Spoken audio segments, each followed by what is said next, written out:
Hi, everybody.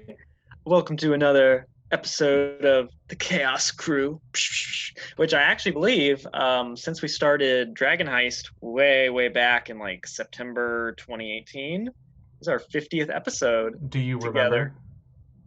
Might have been Do I on the remember? 21st It of was September. 1st of September, yeah. Um, last time, um, the party was taking care of some things. Uh, a lot of fallout from various situations we've gotten ourselves into and out of. Um, Patience went to Mount Celestia against his will, but met Zariel, who,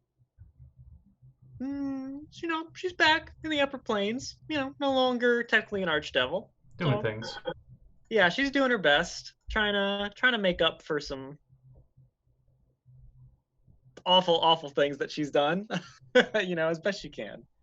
Um, Solaris talked to Mert the Moneylender, and her and Yami also had a meeting with Larel Silverhand, the Open Lord of Waterdeep. Um, Manchun is the Blackstaff. Let's not forget that. Um, let's see. Gosh, Sunspot was sleeping. Well, trancing, but various things like that.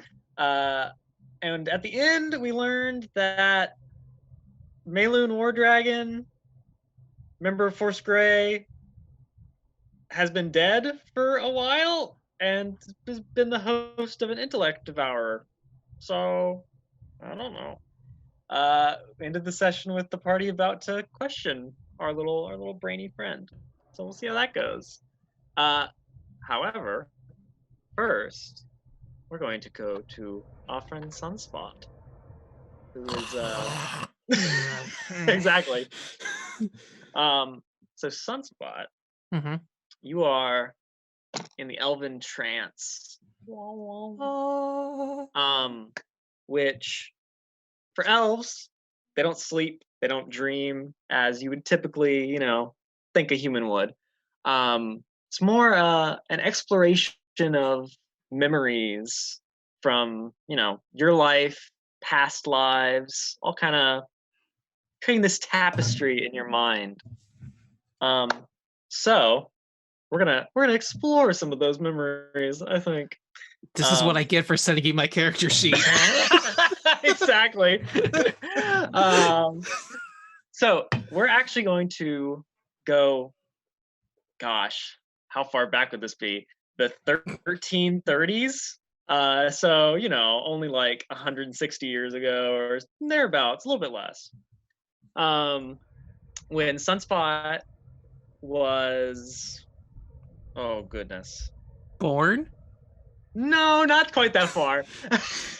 I'm only 159. Well, That's God, true. well, Yeah. golly, it's sure bully here on the streets of Waterdeep. Man, see? I don't know, like 8 years old, 10 years Okay. old, somewhere around there. So you're a little lad. I'd like to buy a potion of healing. That'll cost you 2 gold. Oh, wow, that's a lot of money. Oh, huh. Pew, pew. That'll cost you some electrum. People use that. What's Electrum? Electrum, I hardly know him. God damn it, Jamie, please. So Sorry. Sunspot. Well, Yes. actually, I guess this is before you were Sunspot, isn't it? It is. Oh, so I don't know. You wanna say your name? What Sunspot's actual name is? Do I have to? No, I guess you don't No, have to. his real first name is Illuminor. Yes. So you and some friends, other young elves, are off in the very sort of tranquil, picturesque forest around a crystal clear river of very beautiful, like blue water that kind of runs down from these mountains called the Star Mounts. An area called Unicorn Run. Um, there's various beautiful flowers blooming along the river shore, stuff like that. And you're basically with 3 friends who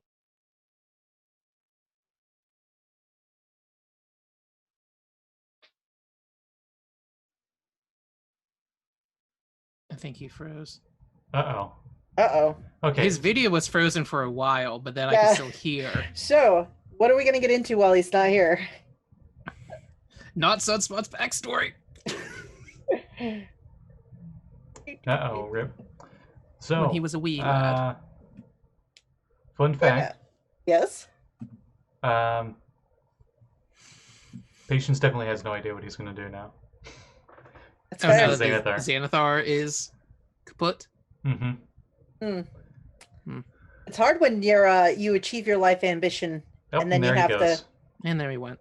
Oh, he's resetting. He'll be fine. He'll be back. So until then, let's see. Sunspot, so tell us about your life before we knew you. No, I think that's a what deep question. I I think that's what we're about to do. Yeah. I know. So some fun Before facts. I was Sunspot. So some fun facts about elves while we're waiting, I guess. Ooh, knowledge time. One, this is going to be mostly stuff from Mordecai's Tome of Foes.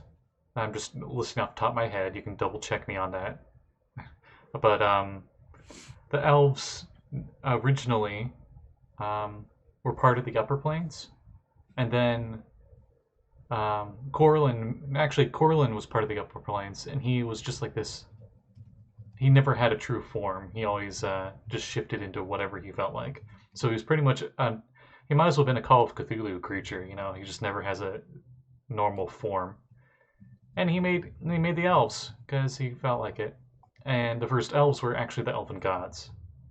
And then Lolth, I think his first daughter or something, was like, hey, I like being this spider thing. It's pretty cool. Everybody else should pick something they really like. And then the rest of them were like, yeah, we should do that. And then Corlin, being the grumpy dad who just sits in this chair drinking his celestial whiskey next to the fireplace, is like, they're having fun, limiting themselves, and I don't like that they're limiting themselves. So I banished them from my house. So he kicked all of his kids out of the house. I think he had like 20 elven deities, isn't it? Something like that. I think so. And yeah, that's how the elven pantheon started. I don't know why elves worship Corlin, because he's pretty much banished them from heaven. So elves, instead of having the normal death where their souls go to the outer planes, instead their soul gets reincarnated as another elf. But they go into trances instead of sleeping. People probably already know that. But when they're young, the trances aren't of their own memories. They're memories of their previous life. And childhood is pretty much the adult elves guiding them through their trance visions that they have, helping them understand what they are. So you can only imagine the poor, poor elf in the future, elven child in the future, that is going to be the reincarnation of Drist. Because Drist has been through a lot of crap. So that elven parent's going to have a lot of fun explaining to them what all that means. Mm-hmm.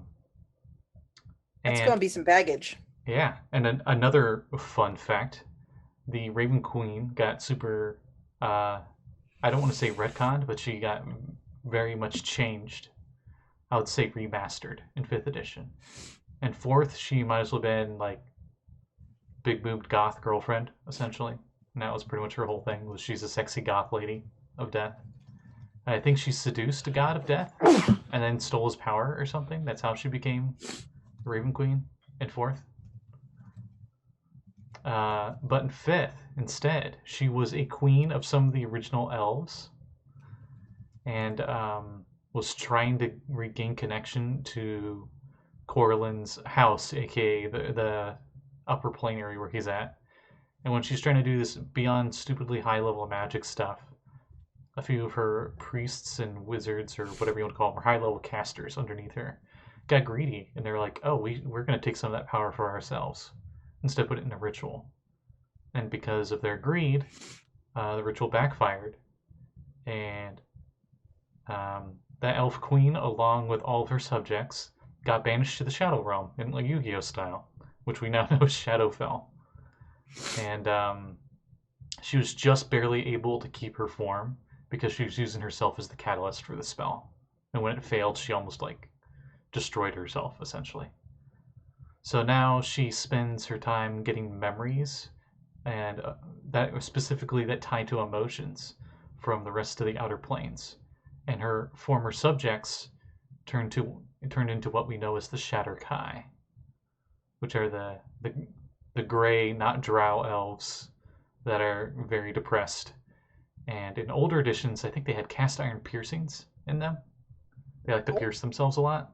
And it was more of that classic emo philosophy of I was gonna say, so they're the I can emo feel, elves. so I can feel something. Because feeling pain was better than feeling nothing, or something like that. Obviously, they changed that because that's not a good image to have. Not a good message. No, not at all. So yeah, the Shatterkai are also, I think, the only elves that are immortal in the true sense, because when they die, the Raven Queen just brings them back. Mm-hmm. Fun times right there. So you can only imagine how old Shatterkai are. So old.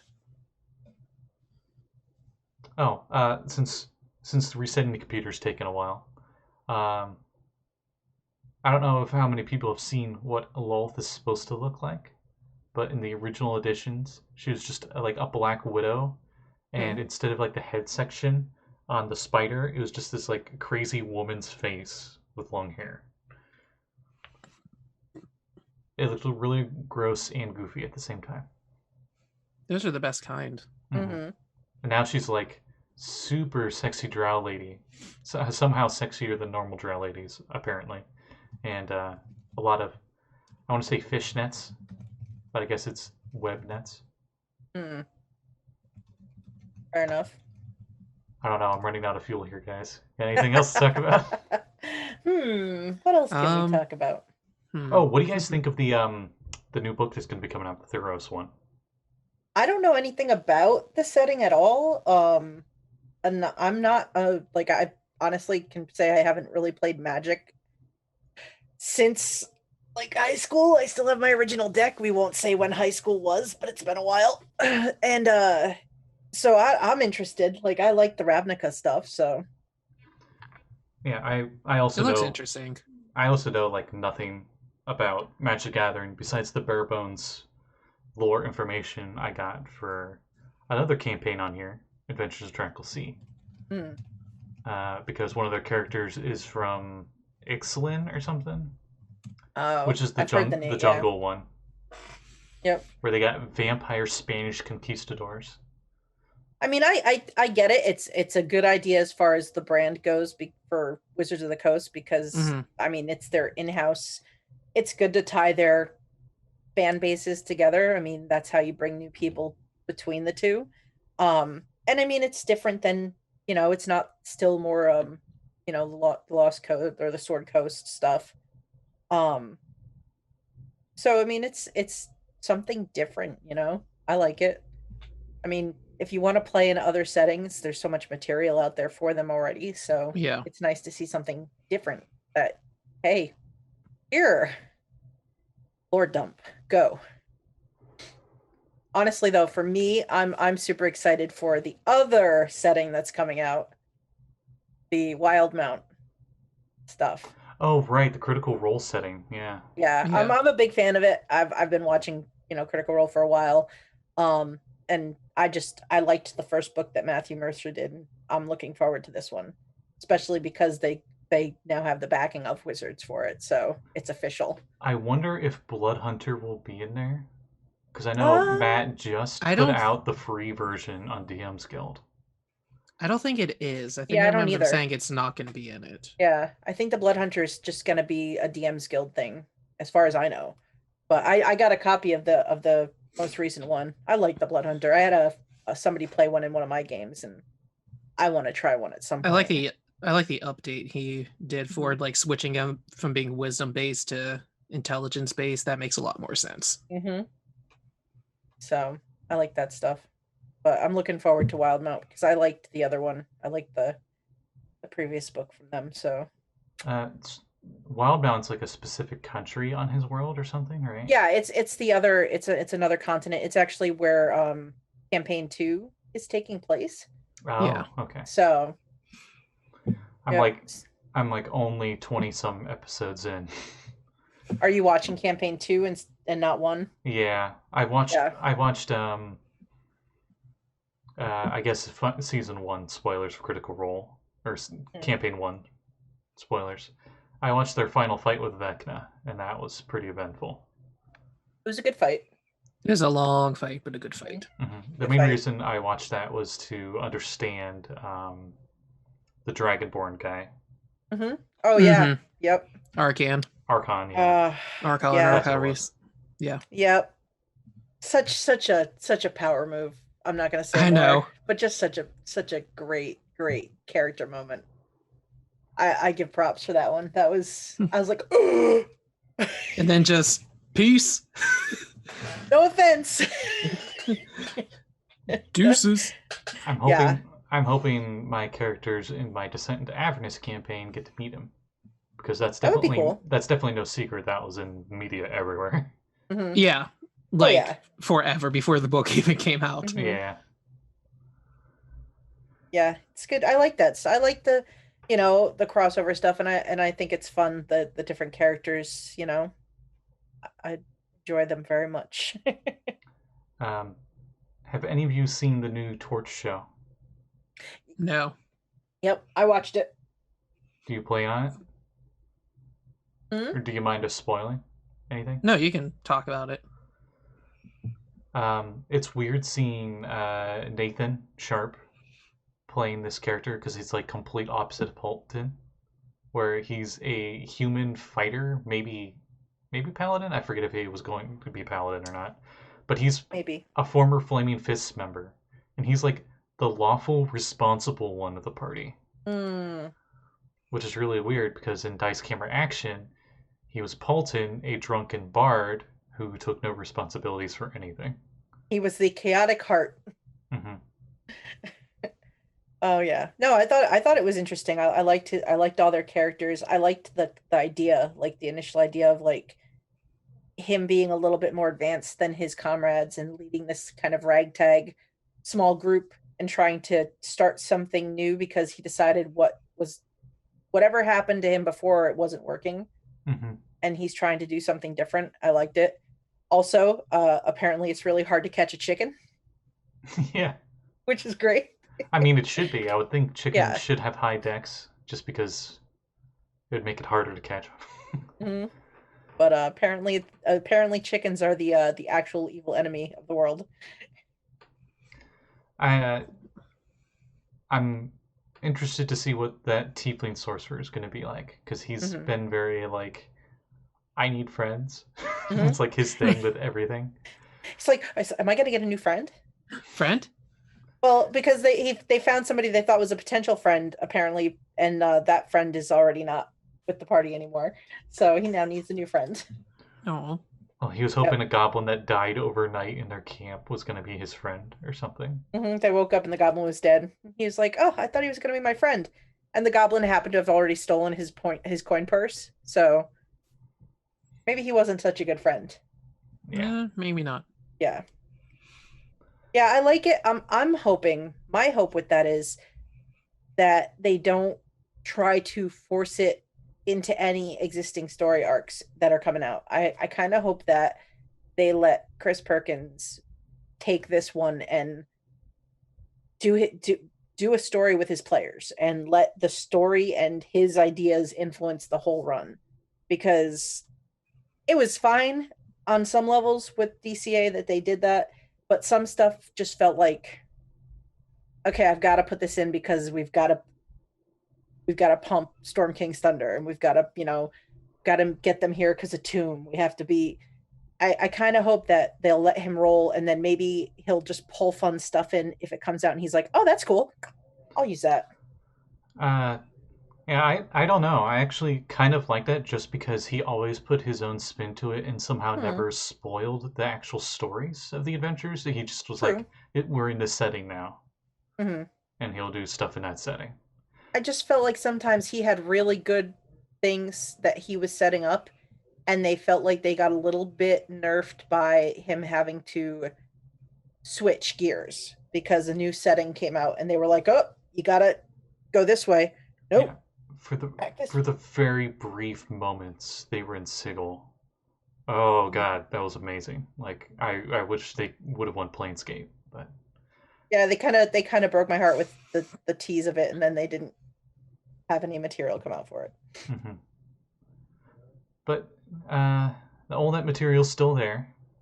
You can still get it at least. Oh yeah, I have a ton of the old stuff, so I'm not too concerned. Yeah, if whoever's still watching, if you haven't gotten any Planescape books, I highly suggest it, because even though the rules are for an older edition, you don't need the rules for most of their books. Most of their books are the writing is written like you're talking with an NPC.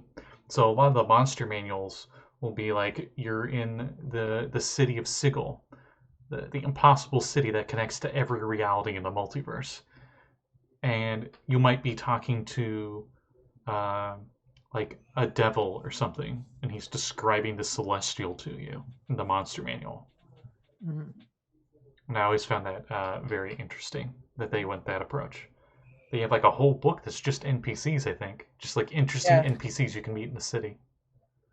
And Shemeshka from Dice Camera Action was one of them. Shemeshka. Mm-hmm.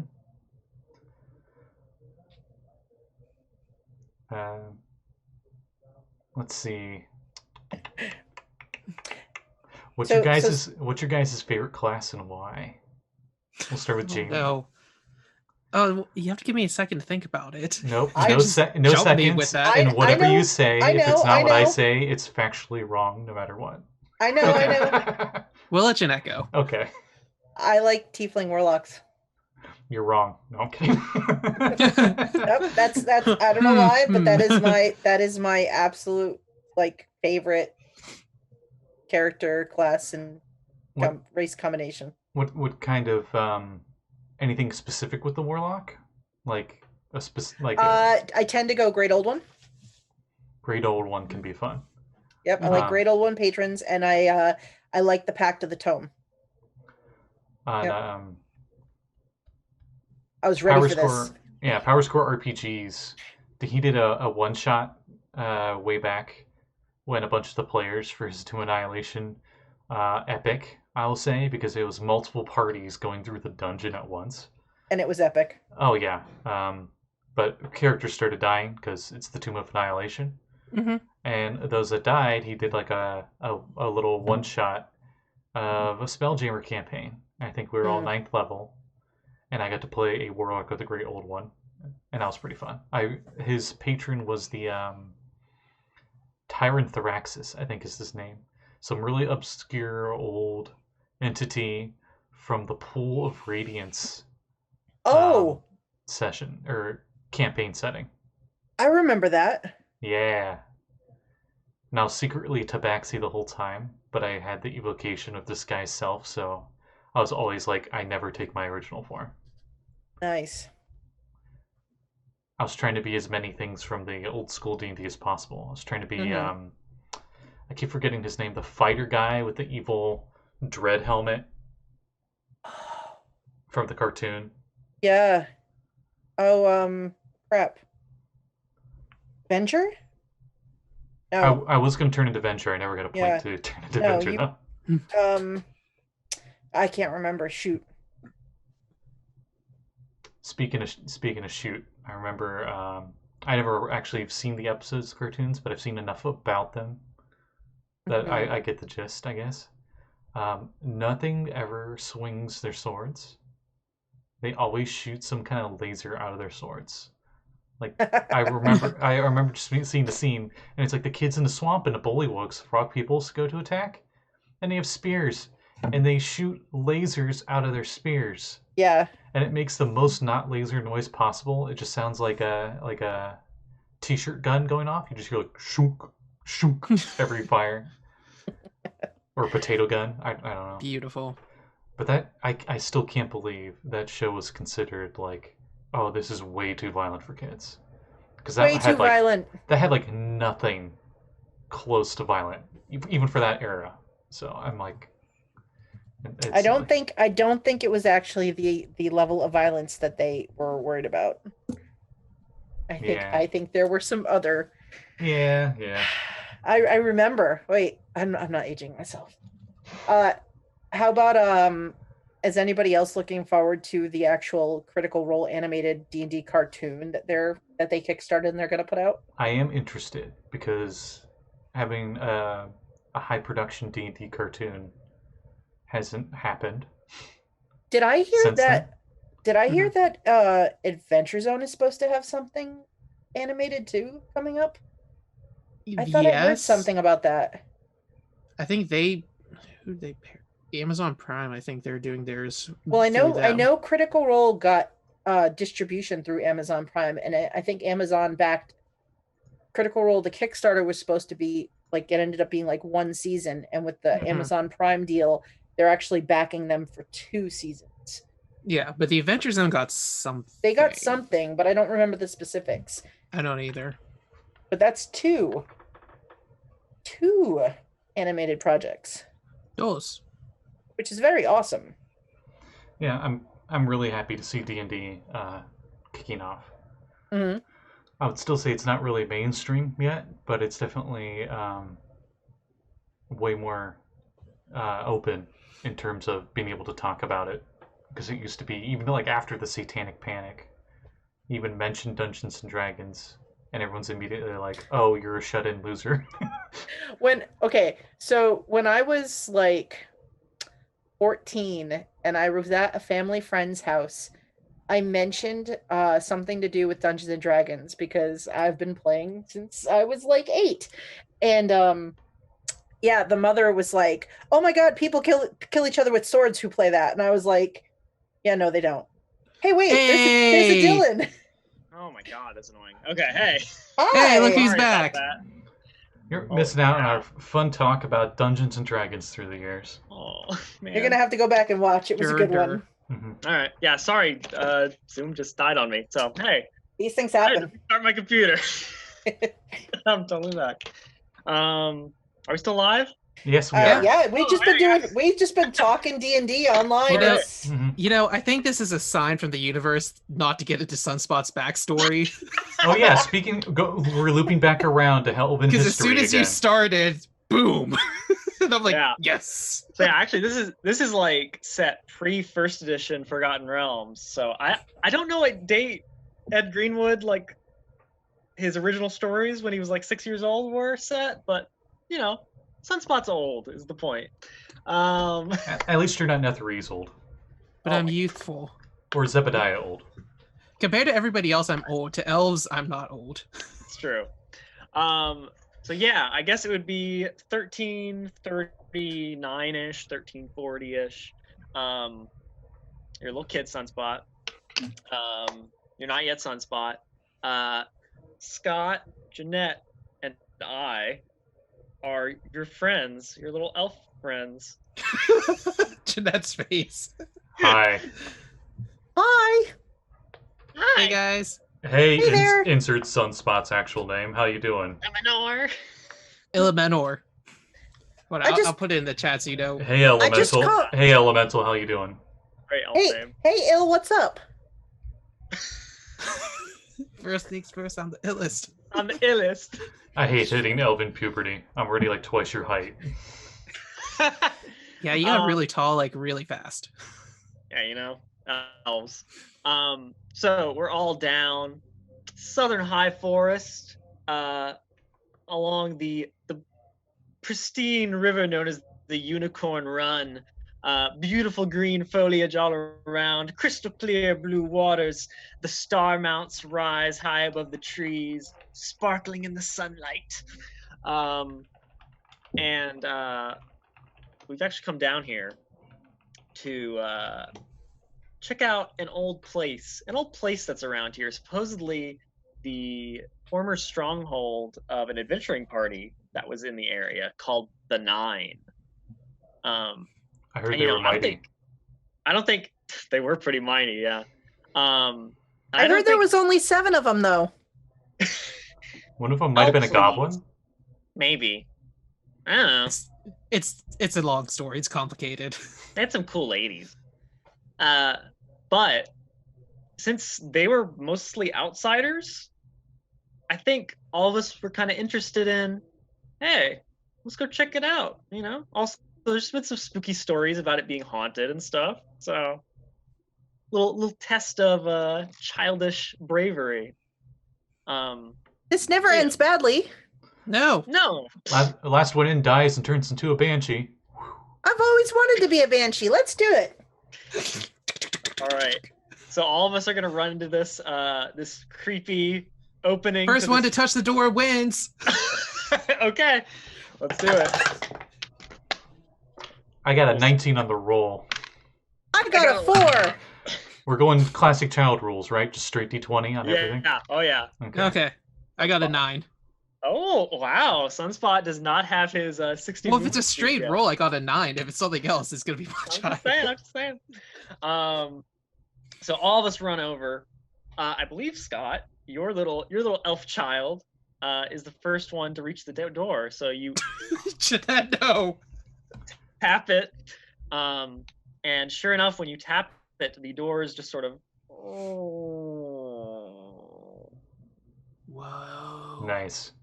To reveal a dark hallway beyond spider webs. I push Scott forward. Yeah, I got this, yeah. Come on, you can do it. And I move forward and I'm putting up an act. Like I'm this... I like to think he thinks he's the big shot. I don't know, so... Everybody make mirror persuasion. Or not persuasion, perception.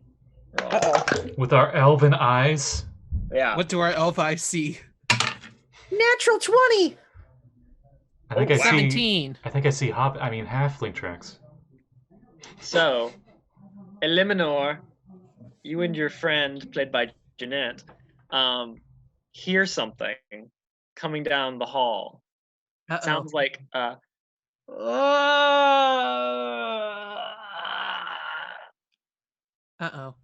It almost sounds like a banshee's wail.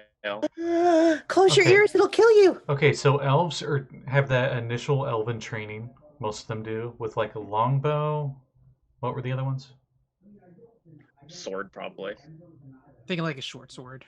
Yeah. And a longbow. We'll go with that. I have a dagger. We'll say I have a quarterstaff. I don't know. Okay, sounds reasonable. Sunspot's gonna look down and go, oh no, I left all my stuff at home. Well, that was stupid. I'll punch it. Can you punch a ghost? Is there a... Guess we're gonna find out. You said this is a dilapidated ruin, right? So there's stuff everywhere. Was this like a stone building at one point? Yes. Is there a loose enough stone I'd be able to grab it and toss it? Sure. All right. That's what I do. have my little elven fists up. I have a 16. I threw it right at the noise. You throw it down the hallway and it disappears down into the shadows, and you see what looks like a flash of silver fire. Uh-oh. Uh-oh. And coming out of the shadows is a woman with long silvery hair that just sort of is flickering around her like fire, and she's wearing a crown with big old horns coming out of it. And her eyes are crazed. He did it. He threw the rock. It was him. Hey. Antler lady. So Scott, Mm-hmm. I need you to make me a dexterity saving throw. As suddenly this woman's eyes just light with fire, and her hands are engulfed in silvery flame. So I'm probably dead with 13. Oh gosh. So, Eleanor, Jeanette, and I all watch as our friend is just engulfed by this silvery spellfire from this lady. Oh, we made a mistake. You hear a Wilhelm scream. And my kid just runs the fuck here. I'm running right behind you. Let's see what Sunspot's gonna do. He's gonna run. Okay, this woman was bearing down on you, and just as you turn away, just like a blast of silvery fire, burns away where you were just at. You guys, we all just run for it, back out across Unicorn Run, away from the stronghold of the Nine. And Sunspot, I want you to make me a history check. And I'll give you advantage. Oh, cool. Is it just a straight roll because I'm still a child? No, this is you. Oh, like with my legit stuff. Okay. Oh, it doesn't matter because I just have a straight roll in history anyway. Oh. Well, I told you he's not smart. Oh, a natural 20. Oh, okay. So, revisiting this memory, you suddenly realize you know who that lady is now. You didn't back then, but you recognize her now. That was the Open Lord of Waterdeep, Laeral Silverhand. Whoa. 150 years ago. What is she doing in a stronghold? Oh no. Is this when I like snap out of the trance? Like, oh shit. Not yet. Not yet. Hold on. There's more. It's when you wake up and go, oh, that was a weird dream. You just roll over. So next, another sort of vision. Wah, wah, wah. You're older now. And there is a you're I don't know, I'm gonna say 50 years older than that. So, in your 60s or so. You've been training up, stuff like that. You're not quite Sunspot yet, but you're getting there. I think perhaps seeing your friend get disintegrated may have been a part of that, maybe. And there is a woman in your tribe named Willow who has gone missing, and you have been sent out to find her, to track her down. So I want you to make me a survival roll. Am I back to using my real stats, or where am I at? Yeah, I would say so. Okay. Just for the sake of simplicity. Survival. Okay.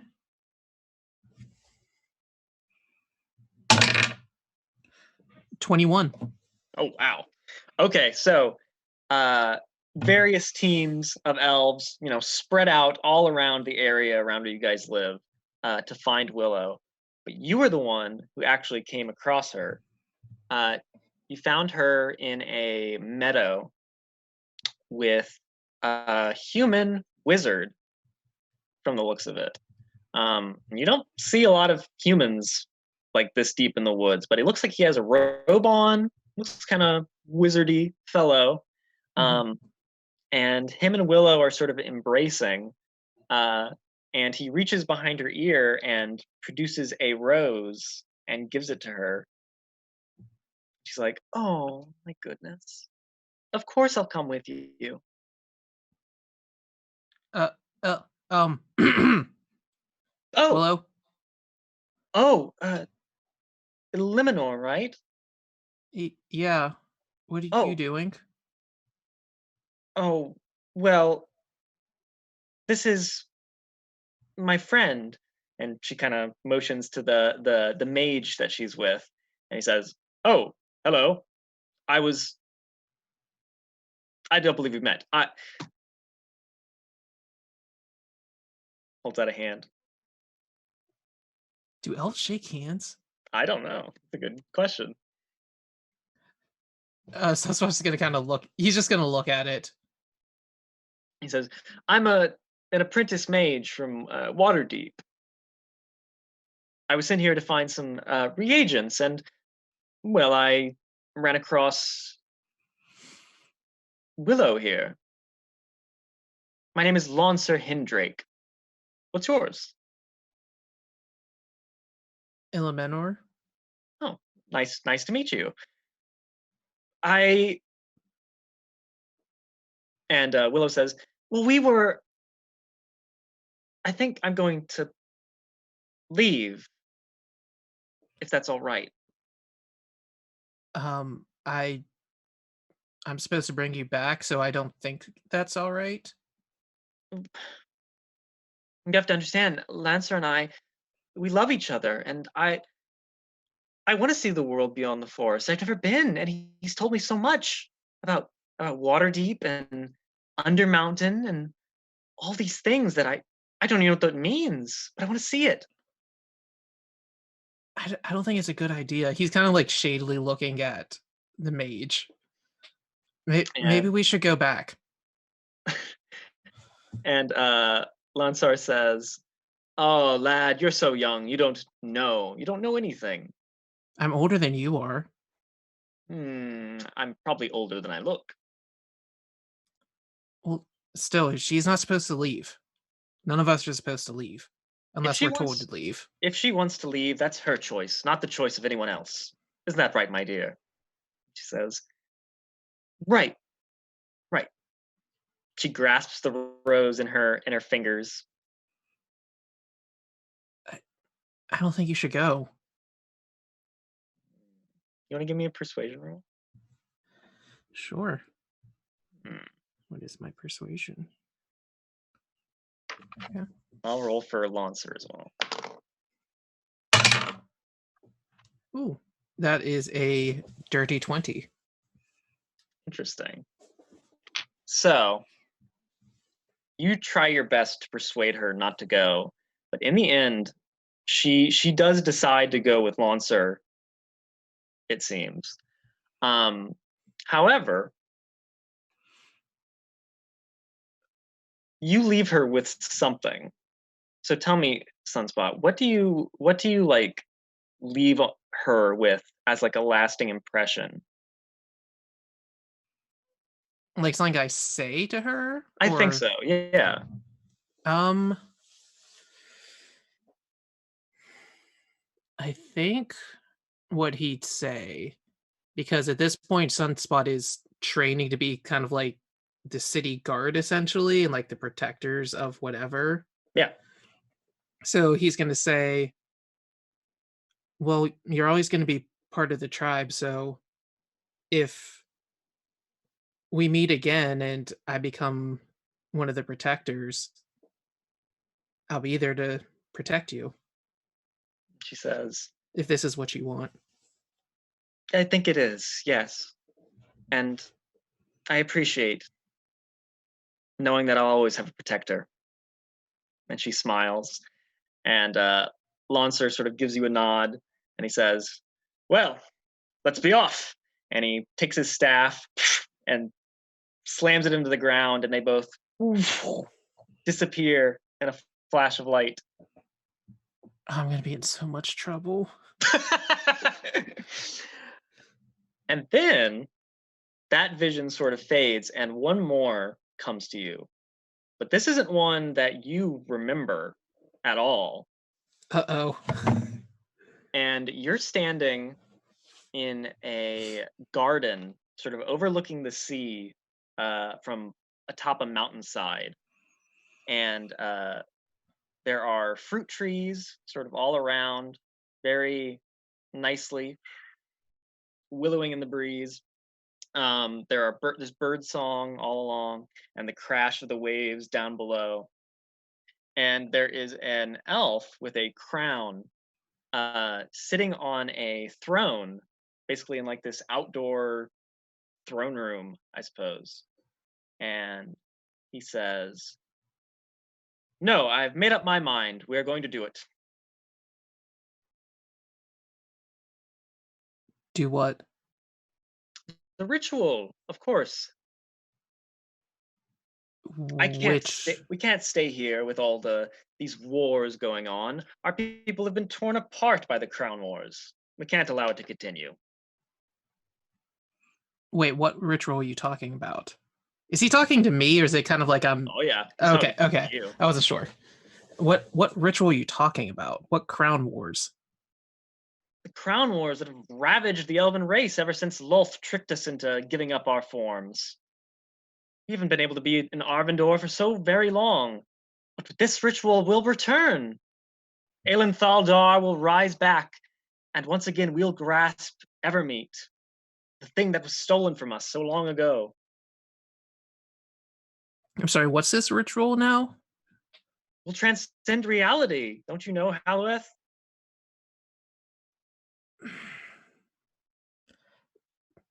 Yeah. Surely you see the wisdom in it. I mean, do we want to transcend reality? Of course! All the pain and suffering in this mortal realm. These fleshy bodies, they're nothing compared to the freedom that we experienced before.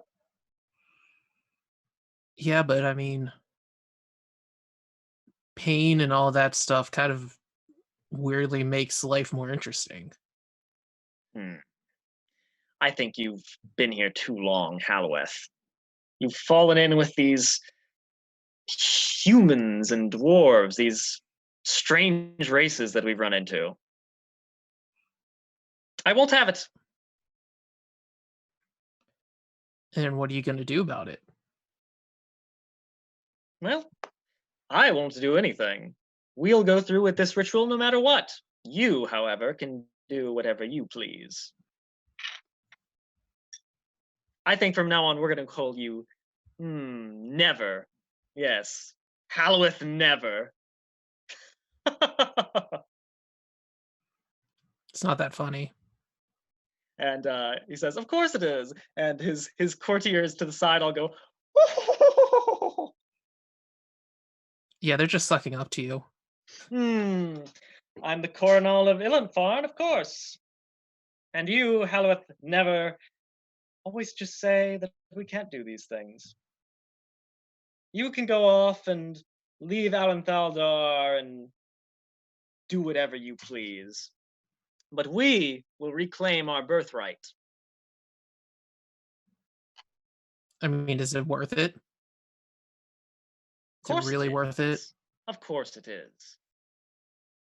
Elven race has fallen into infighting and pain and suffering, and you can say that it makes life interesting, but it's brought nothing but sorrow. Once we are back in Arvindor, we can dance and frolic with the Seldarine just as we were always meant to. Yeah, then what? Then we live our lives. So you're going to spend your entire existence just dancing and singing? Sounds good to me, yes. Sounds kind of boring to me. Halweth Never! Oh, classic. Yeah, I mean, but there's pain and sorrow, but there's a lot of joy back in reality. Oh, but there's so much more. You just don't understand. I don't know if your heart's even elven. Well, that's up for debate. And he says, well, I tire of this. You are too much for me. I thought maybe you would listen to reason, but whatever. You can do as you wish, Halweth. We here in Aelin Thaldar will do what we wish. So, guards, please, take him away. I can leave on my own. Very well, very well. And then is there like a flower nearby? Yes, yeah. I step on one of the flowers.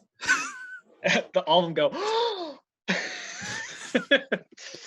and you walk away from this courtyard, and then you snap back to yourself, Sunspot.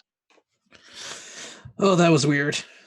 And you see that you're laying on the Xanathar's big pillow, and watching you is an owlbear who's wearing dark sunglasses. And he says, there's a difference between seeing the path and following the path. You've just taken the first step. You can talk. The owlbear lays down. Just, What? Yeah, I'm just gonna get up and leave this room. Too much weird crap has happened. So you head out and you hear loud voices coming from the library, which Patience and Solaris, that's where we're at. So last time we had just taken the intellect devourer that crawled out of Mayloon's head, and I believe we were going to question it a little bit. Yeah, Solaris put it in a jar. Yep. All right. So the intellect devourer, with its mental telepathy, said something like, "I suppose I have some explaining to do." Yes, you do. A lot. You got like any pointed questions you want to like throw at me? Yeah. Yeah. Why did you kill Maloon? Whoa! Kill's a harsh word. That's a harsh word, man. He is dead. Well, he lives on in me, you know. I mean, I have all his memories. Oh. Yeah, but so does he in the afterlife. Well, yeah. Well, that's up for debate. I feel like. I mean, supposedly when you die, you don't keep your memories. I mean, that's something I heard. But I mean, when I did it, I mean, if we're gonna say that I killed him, his little puppy dog hands make a little thing. We're gonna say we killed him. Well, you know, I had just been born at the time. You know, I was like 2 weeks old. So, I mean, can I be held responsible for something like that? You know, I was basically not even sentient at that point. But you're a walking brain. Aren't you always sentient? Well, I was born smarter than the average bear. Yeah. I'd sure hope so, since you're not one. Hey, it's true. I could be though. I was gonna say, have you ever been a bear? No. So one of the big questions is you're an aberration, to say the least. What convince me why I shouldn't just smite you? Really where you harshing are. my buzz here, man. Aberration. It's kind of rude. So why shouldn't I destroy you right here? What? Because, man, I'm living a life. You know. I didn't. Okay, and little puppy dog hand taps against the glass and points at Solaris and says, "Listen, I could have smashed her boo, but I didn't. Okay." And yeah, you made a face. Well, listen. Okay, so here's the thing. Okay, so I was grown from a little brain doodad by a guy named Nihilor. You know, Mind Flare. You know, he's basically my daddy. And well, against my will, kind of controlled me and my brood. You know, me and my bro brood. And you know, we got sent out in Undermountain. And well, from the memories that I got later, I learned that Mayloon kind of feeling a little old, so he decided to come with some youngins down the Undermountain. That's where I found him.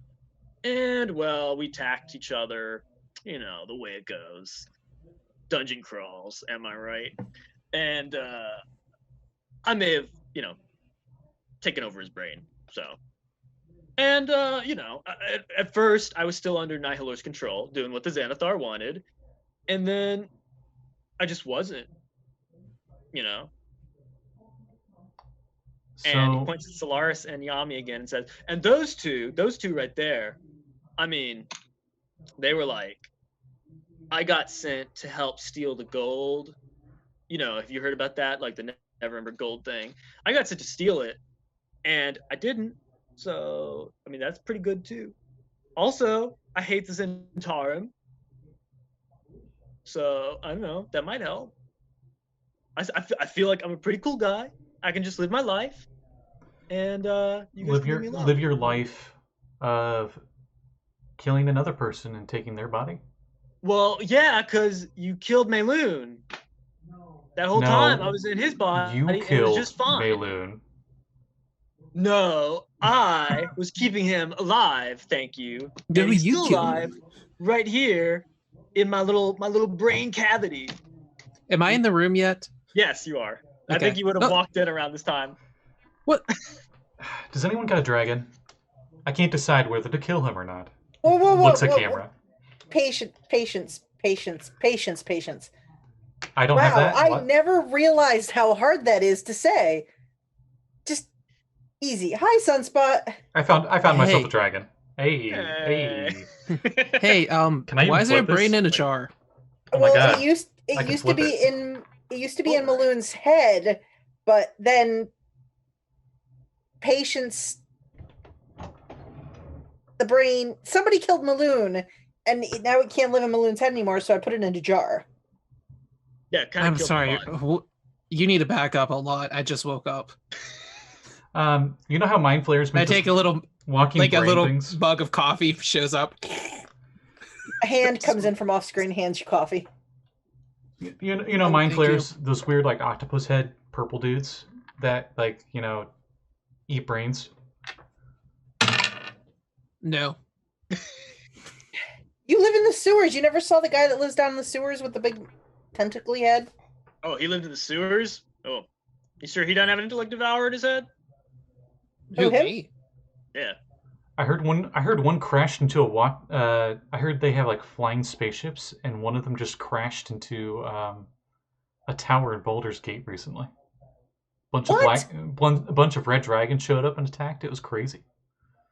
I heard that too, Patience. Pretty cool. I might make a play out of that, Sounds pretty cool. I sort of lean into Yami and whisper. There's already two Solaris. Baldur's Gate plays though. Yeah, but that's the Ballspawn trilogy thing, which is it's two plays, but it's like a trilogy. It's weird. So I mean, this will be like Baldur's Gate 3. No, it won't be related at all to the first two, but Baldur 2 merchandising.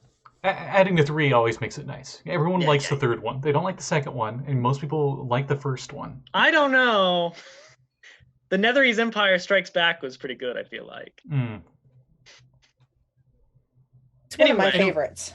Anyway, Solaris, brain in a jar. Solaris, I told you things from space were a thing. I told you. Okay, anyway. Yeah, brain jar. Sure. Yeah. I lean into Yami and I whisper, actually, the brains doesn't seem like that bad of a dude. I mean, I guess not. He'd be really useful, like, as an interrogation tool. You don't even have to ask people questions anymore. You just let him. That's a little dark, I guess. Maybe that's a little dark, yeah. I kind of like it, though. Interesting. We can't put it back in Mayloon? Like, that doesn't work? No. No, he ate this brain became his brain. Yeah. Once you take me out, it's like bleh.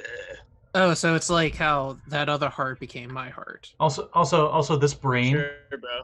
Also, this brain was an agent of Xanathar, which you just admitted to. So we should probably. Well, yeah, I was, but I was like under mental control. I mean, imagine if you were like a baby, and ever since you were a baby, like someone was like, wow, sending brainwaves to you to do everything, through you. Like, you gonna blame me for that? Come on. I mean, I can vouch for the fact Isn't that what you do for kids? I guess, but I can vouch for the fact that I've never been with a kid, really. So the Xanathar gave him a direct order to smash the statue, Renair, and he didn't do it. Thank you. See, this lady knows what's up. So we have a brain with free will, is what you're saying. It seems like we do. Sunspot, aren't we all just brains with free will when you think about it? I mean, do we have free will? Let's not get into semantics. That's a deep question. Huh. Sunspot, you look tired. Yeah, some weird dreams happened. Wait, you dream? Normally, no. This time I did. I don't like it. You guys do that all the time? It's awful. Like every night. Pretty great, yes. It's awful. Oh my god. How do you manage? Mm. Also, do you know that there's a talking owlbear? What? No, it's Morpheus, yeah. I summon a Oh. celestial spear, and I'm just sitting there, waiting. The butt of the spear hits the hardwood floor. Oh, okay, okay. Whoa, whoa, whoa, bro. Chill. Chillax. Chillax. It's all cool. I mean, don't we know anybody that we would prefer to put a friendly brain into? Like somebody we don't like? Are you Are saying... you suggesting that we put him in your father-in-law? I was gonna say, oh my are you god! talking about it? Oh! That is not what she was talking about. Your father-in-law. Oh, well, sorry. That's what I thought immediately. That's what I thought you were talking about. Your father-in-law, who's that? The Lord of Neverwinter. Oh my gosh. Oh, we're definitely not doing that. That'd be pretty cool. Oh my gosh. That's very Lord. much against the law. Lord well- Neverwinter. Yeah. Yeah, but you know, That's This that's guy- almost as bad as... I heard he got a huge wedgie earlier. And you know, Yeah. he would. You know what? He deserved it, and he may deserve this even more. I love it. Does he deserve it? An So- interesting. So you were interesting under control of proposal. a mind flare, you're telling me. Yeah, you know, climb out of the brine pool. Okay, let's say hypothetically, we let you go, and you go Uh-huh. over to Mr. Grampy King up there Yeah. with his 5,000 different kinds of currency that I don't understand. And you take over his Uh-huh. brain.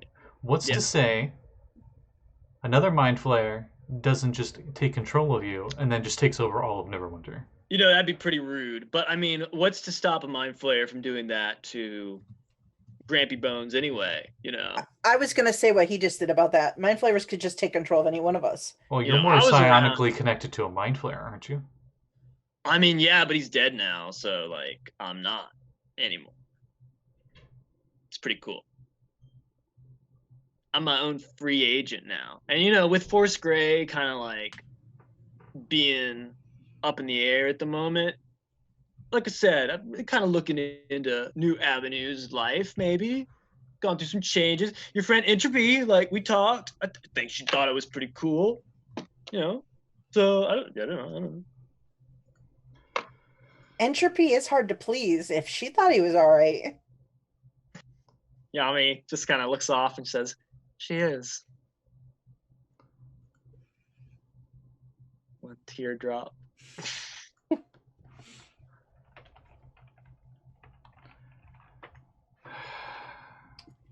I don't know. You guys are the ones who have me in the jar, so like, I guess I'm in your power or whatever. So now we're controlling you. I mean, I prefer I'm not under anyone's control, but like, I guess I'd owe you a solid if you like let me out of the jar. That might be nice. If I'm being real. I mean, really want to visit.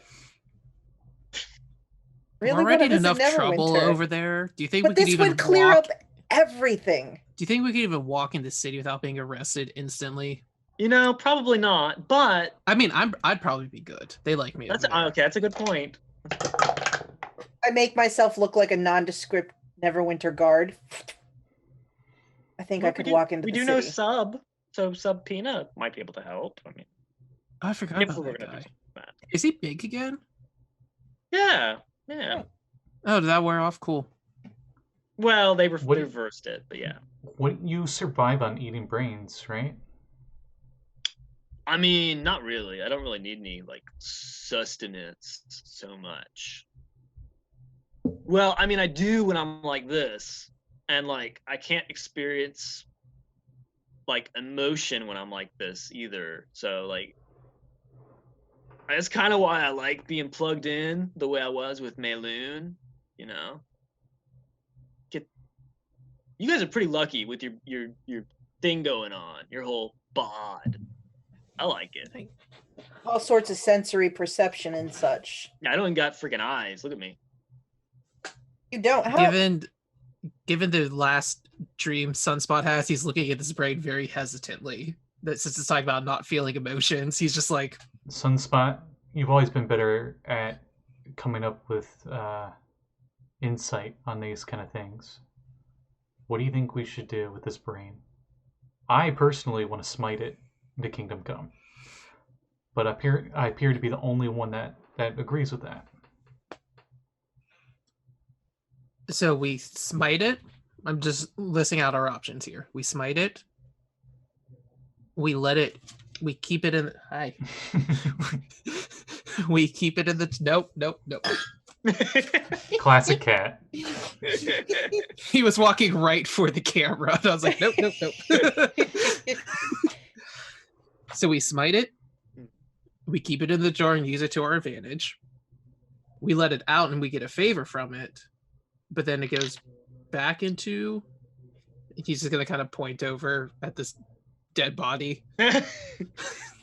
Well, I mean, I can't go back into the dead body. I would need a new one, but yeah. Yeah. I know one that really doesn't need the brain of Scott. Just saying. Evil or... See, I like Solaris' idea, honestly. Evil or otherwise, I'm just not comfortable with being like, oh, I'm going to choose to kill this person that hasn't done anything to me. I know they haven't done That's anything fair. to you, but... Yami lifts her stumps and says, he has done stuff to us, though, to be fair. He I mean, really to has. you guys. Okay, he gave I'm you an a honorary Sunspot. guard and I got a wolf out of it. Okay, we know. Yes, Sunspot, we know. You're everybody's favorite. We know. Umbra comes trotting into the room. Hey, buddy. Do wolves make that noise? I don't think so, but they do they now. yip? I don't think so. Well, they do now. The shadow wolf does. Shadow wolf's yip. Well, here. Are there any other of you in the city that you know of? Oh gosh, I mean, probably that I know of off the bat. No, not since Nylor died. And that was like what, 3 months ago, 6 months ago. He died in the collapse of the Xanathar's lair. Yeah, I mean, from what I got out of it, yeah. How Our do you friend feel? died there too. How do you feel about that? Well, at the moment, I guess I don't really feel anything. But when I was in Mayloon, I mean, I felt kind of liberated, I guess. Sorry, distracted by the cat. I know. He was like, let me out. Okay. I don't know. I just feel like this is a really high risk as I look back at Solaris. High I risk, know. high reward, patience. And he literally... Renair could be a crumbled mess of pebbles and dust if he had done what he was told by the Xanathar. And he opted to do the right thing. And he didn't kill him. That's kind of huge. You said you need to eat stuff when you're in this form. What do you need to eat? Well, like intellect, you know, thoughts. I'm a cerebrivore. Ever heard of it? No. No. Well, I mean, I don't have to eat a brain like directly, but like, So, like, if I can think say- really hard at you, you can eat it? yeah, well, yes, but it might hurt you if you just do that. I mean, So then how do we feed you? that's a tough question. Well, you can just bring someone to me and I can pop, chow down. Ugh. And Solaris, you do remember that something similar happened to Renair when we first met him. I do remember that. Long, long time ago. Mm-hmm. I don't know. It's a toughie. Difficult Okay. moral questions. Oh, I love it. Thanks, Yami. Evil I'm things don't. Good Evil things input. don't have to stay evil. They can sometimes become good. True. That's I like true. to think so. I mean, I think technically this heart in me was evil. Good point. And I mean, there have been people who've called me evil, and my dad evil, which I don't know if that's true or not, but I like to think he wasn't. So. Well, then I will give you a second chance, and my spear disappears. But you do anything evil, I'm gonna kill you without a second thought. Whoa. Okay. I mean, harsh but fair, I suppose. Okay, it's settled in your then. jar. Was Can you it? breathe? Oh yeah, she put little holes in there for me. Oh, okay, cool. Yeah. All right then. I don't think I have to breathe, really. I don't know. I've never thought about it. That's a good question. But now the question is, what are we gonna do with this jar with a brain in it? You're gonna stay up here for now. Oh, all right, sure. And tavern's getting pretty rowdy apparently. Yeah, it is. Totally not my roommate with like 5,000 friends over. I Oh, joke. jeez. I joke, but anyway, let's just. You guys mentioned something about having me join your Acquisitions Incorporated or something. Right. Yeah. And Yami reaches into her pockets and she pulls out a little coin and she says, "Yes, since you have been the deciding factor here, patience, I think you should be our, let's see, decision maker's so boring. Decisionist? Huh? Title? Fancy. Okay. And for you, patience." And Yami kind of floats over a coin to you and drops it into your hand. Whoa! It just appeared. Wow. Now, Cinema I magic. know this looks just like a regular coin, but it's not. It's a special coin that only you can use to make decisions as our decisionist, our licensed decisionist. I'm gonna get. Wait. I'm getting an actual coin. Give me a second. There we go. Okay. Oh, wait, hold on. I reached in my little bag and pull out a contract. Okay, you need to sign there we here, go. here, initial here, date it right here, little You don't sample for have blood to goes read it. right It's here. Very, very normal. There's just like in common, it just says like P and then just like a squiggle line in red on like everything. Excellent. Okay, I don't even good. read it, like, and not even close at all. I do the classic terms of service on the internet kind of thing, where it's just okay, fine, all right, done, finally. Oh, love it. See, there you are. You're a member of the Troll Skull Alley Business Society, and also, I guess, Welcome. Did we go back downstairs and like get that dead body out of our tavern? No, we didn't. We Should we should. do that? Maybe. While the whole contract thing's going on, I want to talk to the brain. I guess I can just think to the brain. Basically, yeah. So my question to it is, how sure are you that you don't need to breathe? I don't know. I've never thought about it. Oh, I know what you're doing. I mean, I guess I'm not breathing right now. I'm just saying. I had to think about it when I was Mayloon, so I don't know. I have an idea, but basically after 10 minutes, if you're wrong, well, then the whole thing of you getting a second chance is a moot point. Huh. Let me see if I'm willing to risk that. Yeah, why not? Yeah, I think I'm pretty big brain. I know what I'm talking about. Shoot. Solaris is gonna wait whenever we all start to leave the room. I'm gonna try to sleight of hand the jar into my bag of holding. Excellent. Yeah, Yami's like, we should probably go do that. And she heads out and down the stairs. I'm like sorting books on the shelf. I'm looking at their stats. It does not say that they don't need to breathe, so they do. Oh. Yep. If you want to go that route. I don't know. At like 9 minutes and 59 seconds. Wait, I do need to. Oh no! Dylan actually have no clue. I mean, I don't know how they would breathe as a big brain, so I don't know. We might figure it out together. They breathe through their membrane because a lot of things can breathe through their skin, and it's a weird alien creature. It's magic alien creature, so it's whatever. That's kind of what I was figuring too. Fun. Anyway, I immediately go to the town watch. Dead body. What is it? I immediately go to the town watch. Ah, okay. Yeah, there's probably already people who have started to gather outside, like town watch-ish.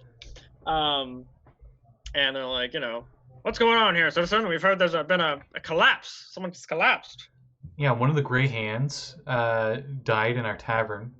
Oh. Apparently there was an intellect devour in him, but we took care of it.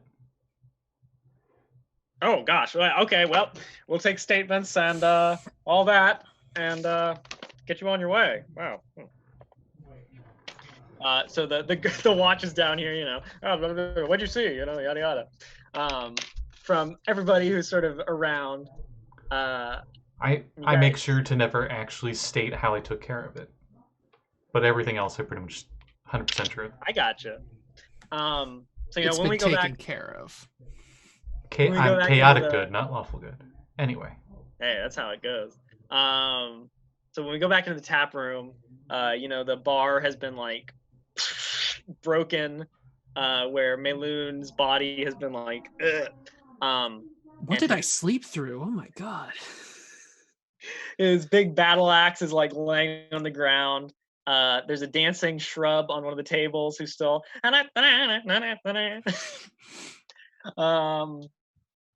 there's still some people who are still sort of sitting around, like getting statements and stuff.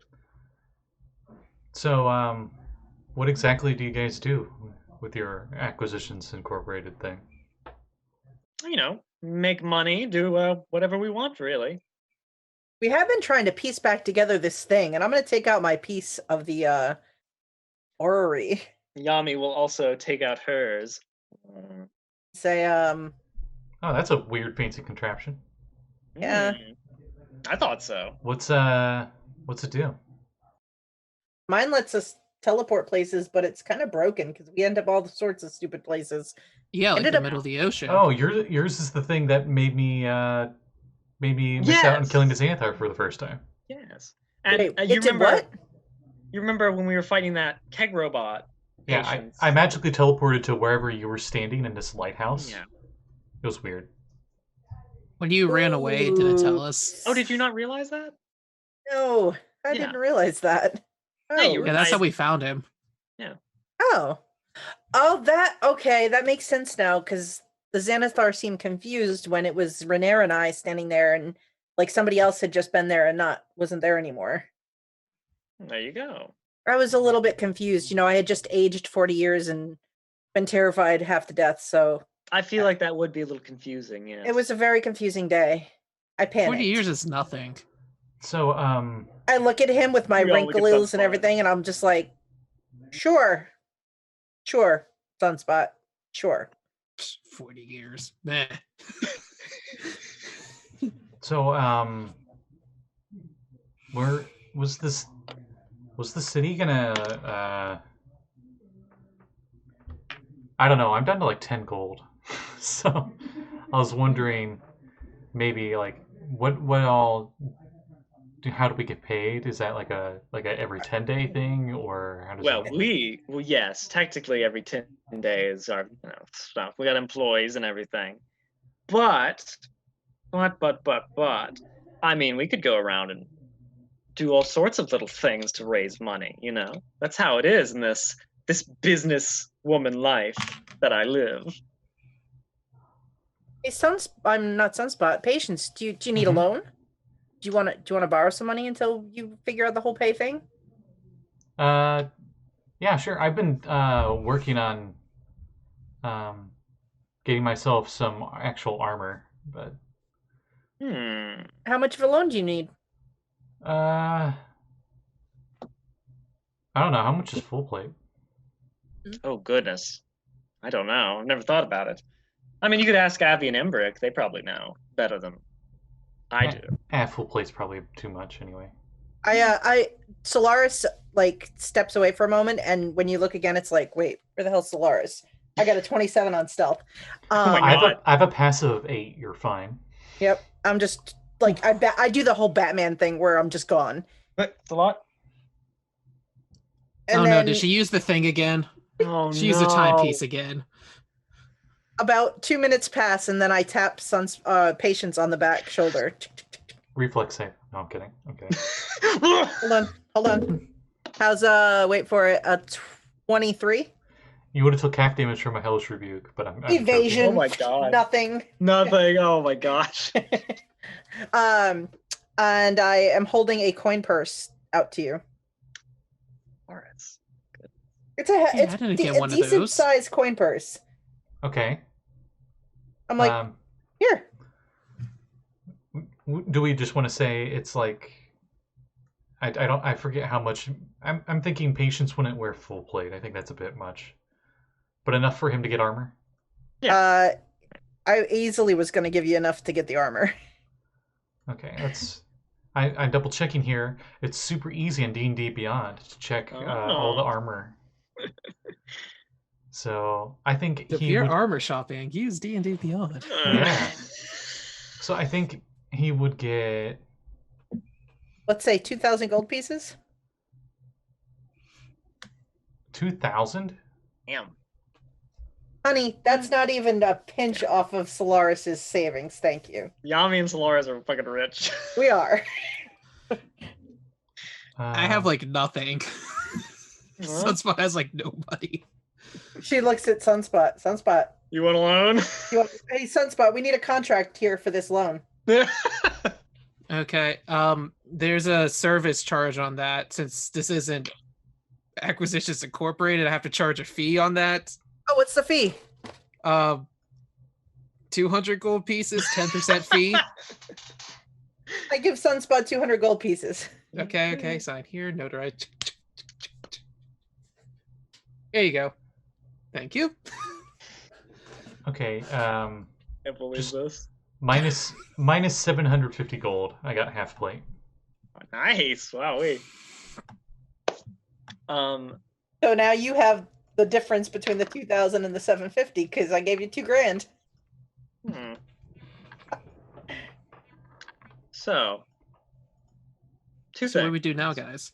2 things. Well, 3 things actually, I guess.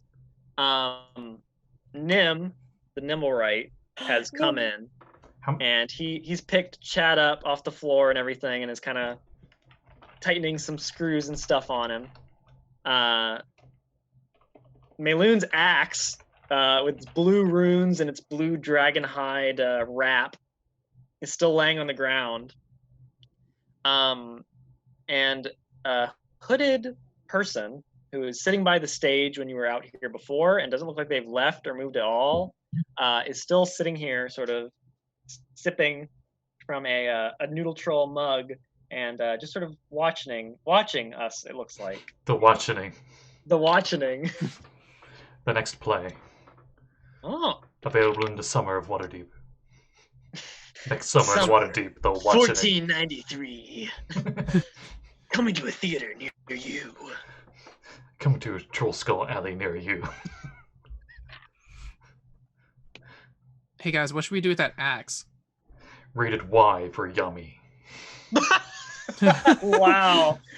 Wow, Scott. Can I attempt to pick it up? Is it heavy? It was really heavy. I'll be It really was careful. really heavy. I'm going to go over it, and I'm just going to bend at the knees, and I'm going to see if I can... No, you're supposed to lift with your back in like a jerky motion. Yeah. That's how you lift heavy things. I'm going to bend at the knees, and the old lady's going to give Sunspot a really dirty look, and I'm going to attempt to see if this thing will move. Give me a strength roll. Oh, okay. Sure, I can roll that. I think last time it took like half the bar to lift it. I got a 12. Okay. Mm-hmm. So you reach down and You pick it up. Look around at everybody. What's the problem with y'all? Can I wait? What? Can I see it? Yami's just like jaw agape. Wait, here. Let me try. Put it on the bar real quick. Wait, Excuse no, me, pardon Broke me. that chair over there. No, I'm not putting it on the bar. Do you see the hole in the bar? It made a hole in the bar. Gently set it down. I go to an open space and I gently put it on the ground. And I step back. I go to lift it up again. Patience. 2 hands. I probably Pick it overdo up. it. Aw, now I'm disappointed. Wait, I gotta try. I think it's because it was attuned to our brain up there or something. Oh, maybe. Yummy. Is this thing got magic powers as I like yank it out of Sunspot's hands? Wait, I can do that too. Detect magic as a racial. Oh, okay. Yeah, it feels like it. To say I could do that too as a spell. Also, apparently I got a 25 on an Arcana check, even though Solaris isn't super great at magic. Wow. What kind of axe is this? Okay. It's got 2 heads at the top. I think it's a battle axe. Stats wise and everything. But it is made of what looks like silvery metal. It is covered in blue runes along its blade. And it is wrapped in blue dragon hide with a star sapphire on the pommel. And Yami will tell you that it appears to be have some abjuration type of stuff going on with it, and some enchantment and necromancy. Yeah. If you guys don't have any use for it, I can use it. I'm proficient with battle axes. Oh. I can't use it. Well, I can't use it. I mean, I can use it, but I'm not gonna use it well. I'm just gonna probably break a lot of things with it before I actually hit anything that I'm supposed to. Also, I might throw my back out trying to swing that thing more than once. That's fair. Also, I got all the weapons I need right here. Well, I don't see any weapons, Sunspot. Well, Oh, you didn't see the guns? Ugh. Ooh, oh my goodness! Welcome to the gun show. Those little shrimpy elf. Hope y'all got your tickets. Solaris Which way is the noodle troll? Is it that way or is it that way? Oh, Sunspot, we need to get you out of the street. Goodness. Solaris starts juggling her daggers. Okay, well. I throw one at a dartboard in the corner. Should I make an attack roll? Sure. I keep at this point, Sunspot keeps looking over at this hooded person who's watching us. 26. Oh my god. The person who you're watching, Sunspot, their head just kind of swivels to the dartboard that the dagger went into. They just watch it and they take a sip. Sunspot's gonna lean over to Solaris. Has that person been here the whole time? Oh yeah, they were here before. It's a little weird. It is. Hang on. I walk over to the dartboard and I pull my dagger out, put it in the sheath, look over and go, "Hi." Okay, so I just added it to my inventory because I know what this is out of character, but I'm not wielding it yet. Interesting. I'll wait until we get into combat. So I look at the figure in the robe and I go, "Oh, hi. Hello there. How are you?" All right. Sorry for all the to-do earlier. Oh no, I find it quite exciting. Oh, okay. I knew this place was exciting, but I don't think I ever really saw it for myself. You must have seen some of our flyers. Well, I've seen more than that. Oh? I'm gonna slide into the seat across and be, I like a good story. Make me a perception check. I like perception checks. We have a strict no hoods policy in the bar. 16? Okay, you see that their skin is very dark. Uh-oh. They're gonna pull back their hood since no hoods policy, to reveal that they are a drow with white hair sort of pulled up into a ponytail in the back. Very sort of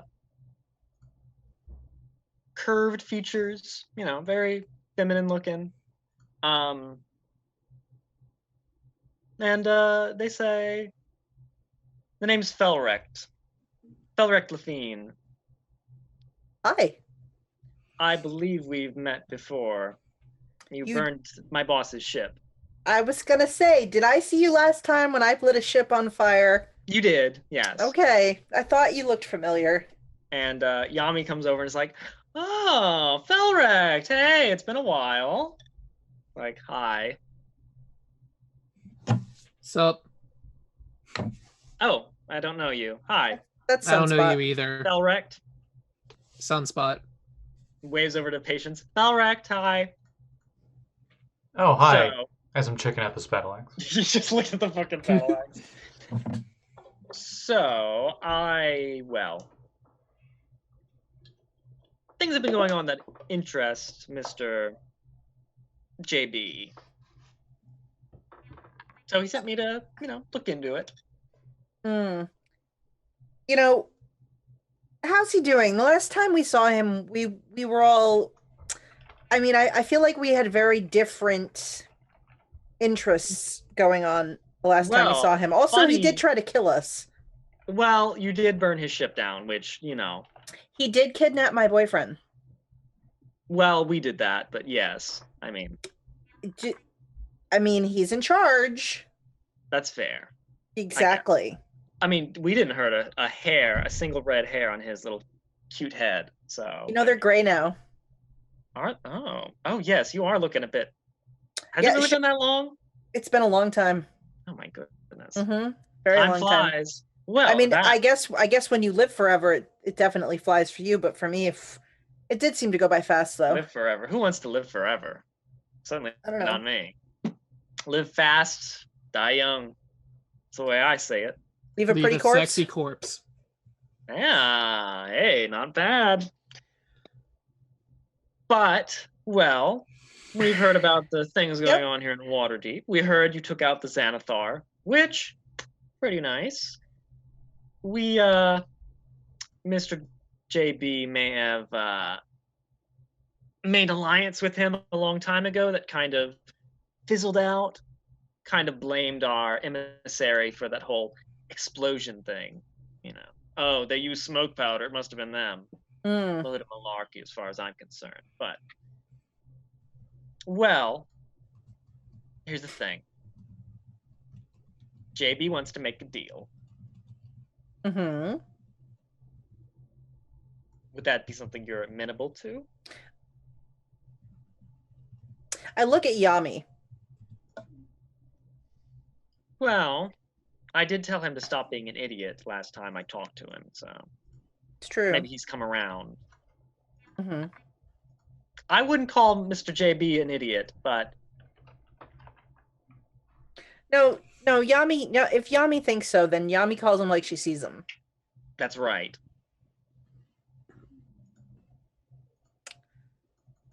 So here's the thing. The whole gold thing. Really, it was kind of a misunderstanding on everyone's parts. Mr. JB just wanted to return the gold to the people of Waterdeep, who it had been stolen from. Gold to Bregan Dareth, gold is nothing. We can get gold any way we want. The gold itself, where it was from, that's what was important. A little sign that we're friends. Everybody sees a drow and they go, "Oh, drow, you're evil." I'm not that bad. Come on. Oh, hey, is that a drow? Hey. And he flips out his gun. He flips out his gun and he spins it. He flips out his gun. He spins it around. He's like, "Say, not that bad." Right. Let me ask you a question. Did you ever shoot our friend Slim? Oh gosh, huh? Maybe. Cue back to montage, and it's just like every time he's been shot, and somehow it's like to the beat of a song. I mean, I think mostly it was Saloon. It's another one bites the dust. Doom, Bum, doom, bum. doom. I think mostly it was Saloon shooting your friend Slim.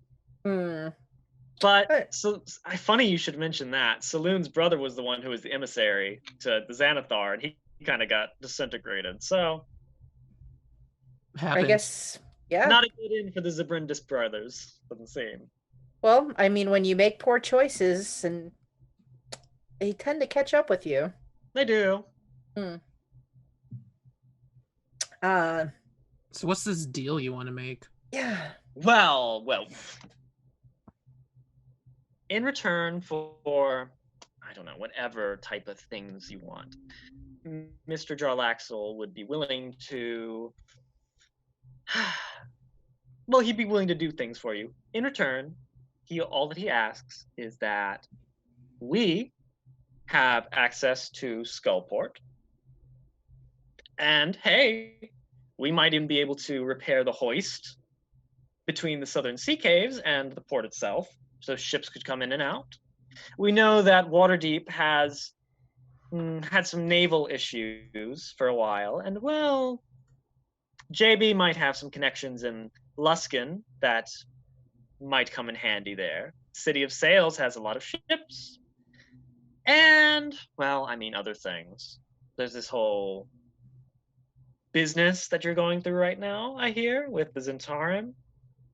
Brigandareth are mercenaries too. We go to the highest bidder, and well, we might be able to supplement some forces if we were given some leeway in Waterdeep. That's kind of what Mr. JB was going after with the gold. I thought he just wanted to return it to the people. Well, in return for a show of good faith from the people of Waterdeep as well. He wants the city of Luskan to be let into the Lord's Alliance.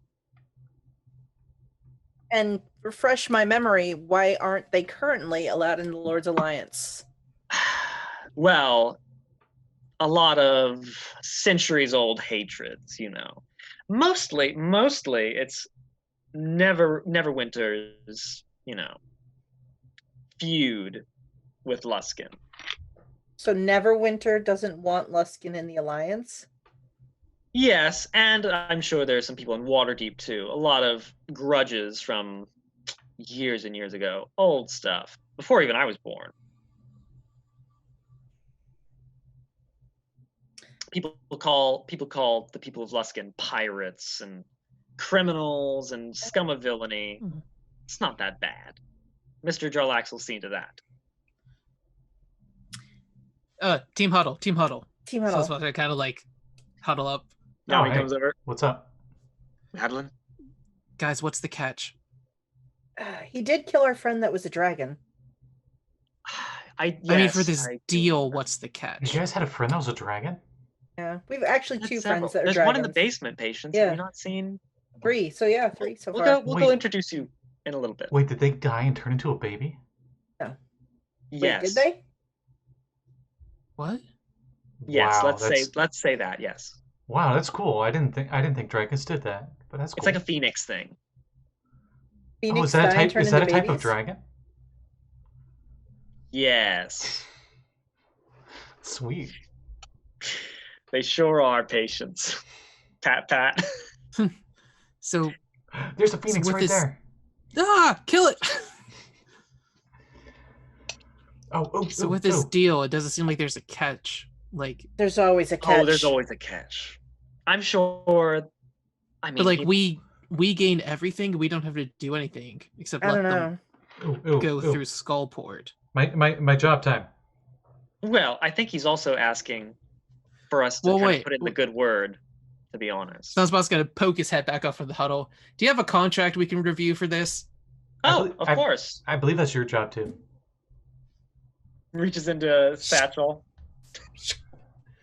I pull out a little Do I still have that? Oh, I do. I have a little cracked eyepiece that I got way back. I'm gonna looking for fine print. There's got to be a catch. There's got to be a catch. All right. I don't know. Give me an insight roll, I guess. And while Sunspot's doing this, Solaris wants to be looking in the direction of our new acquaintance, old acquaintance, and I'd like to read the opposition, please. Ooh, interesting. So do I get anything since I'm looking because of my weird Documancer language? I'll say I'll give you advantage. Okay. Sounds reasonable. Cuckoo. So I have to roll a DC 15 Wisdom Insight check. And if I get this, I get to learn 3 details, I think, about this person. Well, that's a 19. Yes, it is. Okay. So I'll let Sunspot go, and then I'll come back. Yeah, right. I got a 24 to review this contract in details. Nice. So, looking it over, it has very flowery language, Sunspot. It appears very much like your typical sort of mercenary contract, though. It's a lot of stuff that is like, you scratch our back, we'll scratch yours. Hey, put in the good word to, Laryl Silverhand and stuff. Help us get the Lord's Alliance, help us get through Skullport, and we'll provide whatever services you need. Or if you want to give us gold, we'll do that too. Is there anything that seems like it's a catch or a loophole that we can get exploited on? Because that's more what I'm looking for, is trying to see if I can find anything like that. Not particularly. Okay. Nothing overt. It's a pretty sound contract, guys.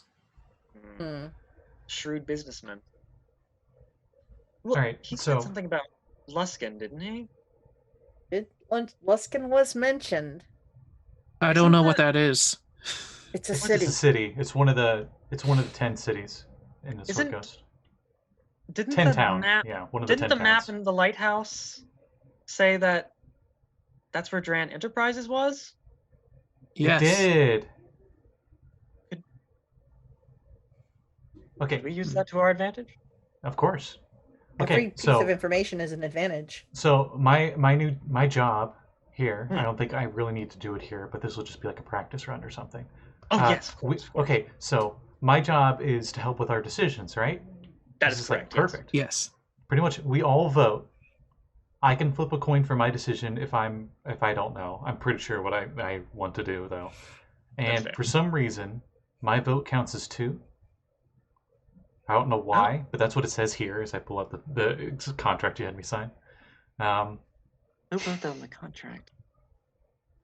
What? Okay, I get. Okay, yes, patience, yes. So all going for this contract with the Drow. Hand up. Before we vote, let Solaris get her opposition 3 details stuff. I get for this person. Do you want to randomly determine them, Dylan?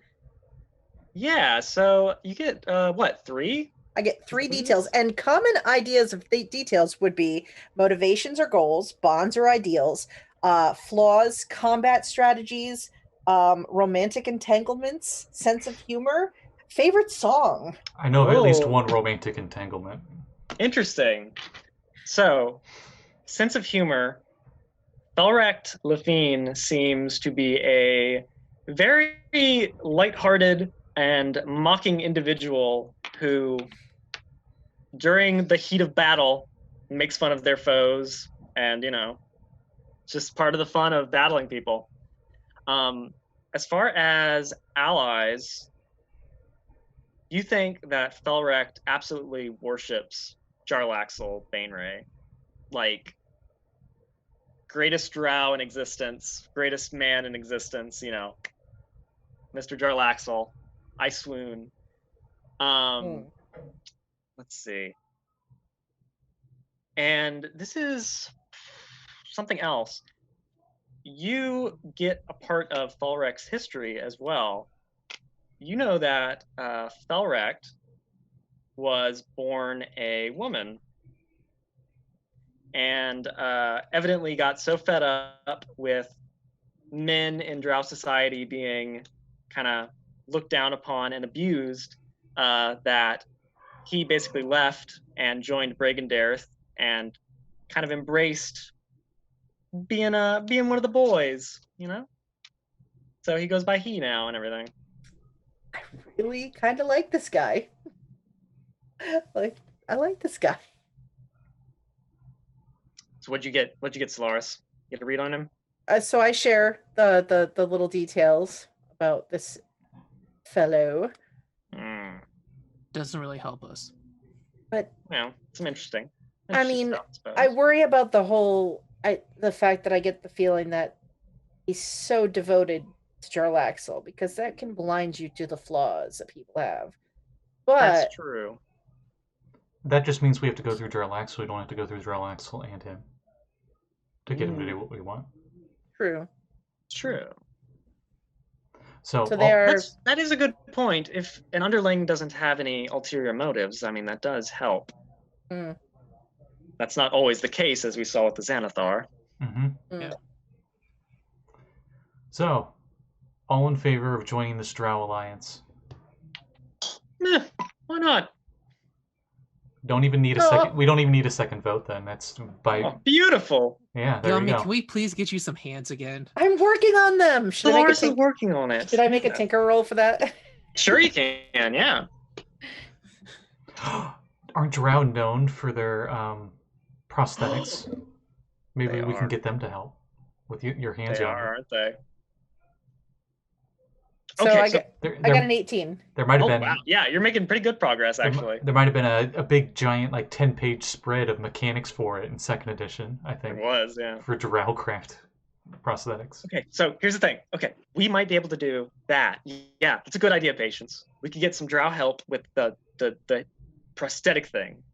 We could probably ask them to like look into the Drawn Enterprises connection, maybe, yeah? And I don't know. I mean, we could probably ask for something else from Jarlaxle too. I mean, if he wants 3 things from us, we could ask 3 things from him. Yami, I know what you want from Jarlaxle. Adventure? Well, Solaris, please. I'm a professional. Professional adventure? Yes, professional. Well, I hear he is quite an adventurer, so maybe. Hey, guys, I hate to burst the bubbles here. Oh, yes. Rewind a little bit. Well, you heard him. You still worry. We have to. We have to put in the good word with a Laurel something. What was that name again? Oh, yes, Laurel. Yeah. Laurel Silverhand, right? The Open Lord of Waterdeep. Yeah, pretty cool chick. She's not very scary, and in fact, she's pretty calming. Yeah. Really straightforward. Like gets right to the point. It's refreshing, honestly. Got very straight to the point of murder. Wait, what? What? Just kidding. I don't hear that. My passive's 8. My passive's 18. I hear that. I hear that.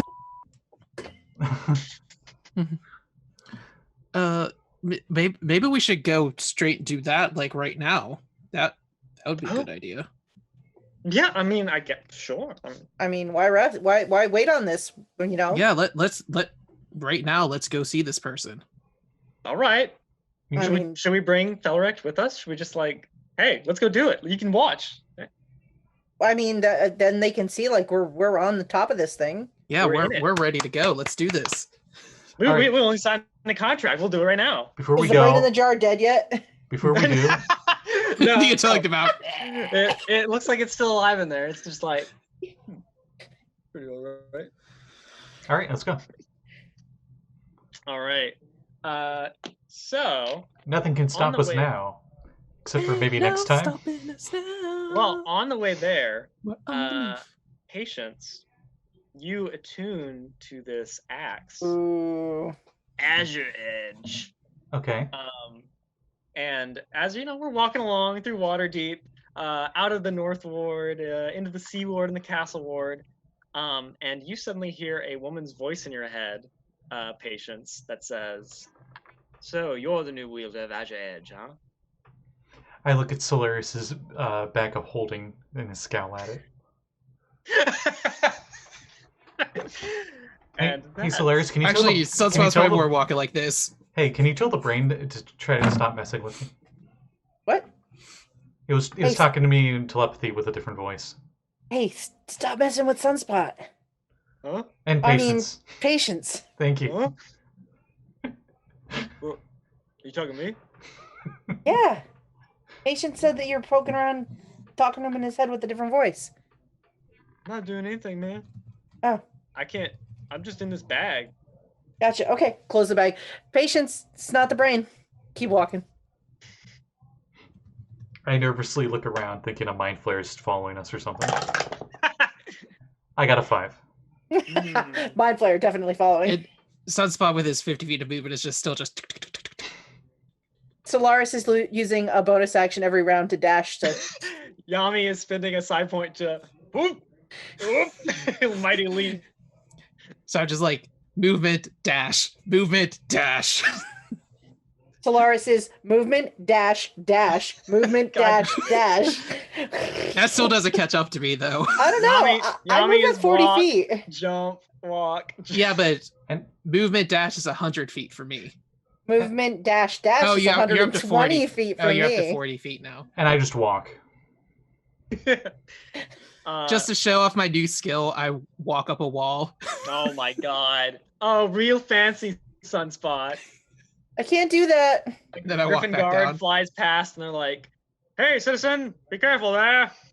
Do you get a license for that? You got a license to run up walls?" Yeah. It's in my other pants, though. Wear them next time. They take off. You got it.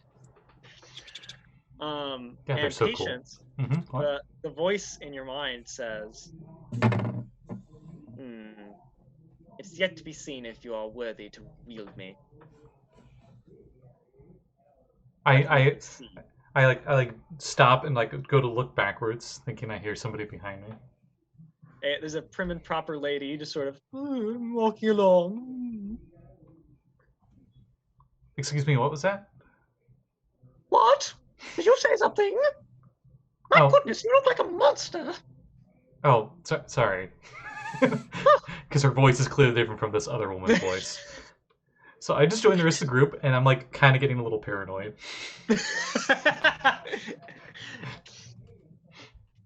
So eventually, we all head down, and the marble spires and crenellated walls of the Palace of Waterdeep come into view, with the Tower of Agaron, the old wizard of Waterdeep, standing in the courtyard before it. And I think that's where we'll end it for right now. Okay.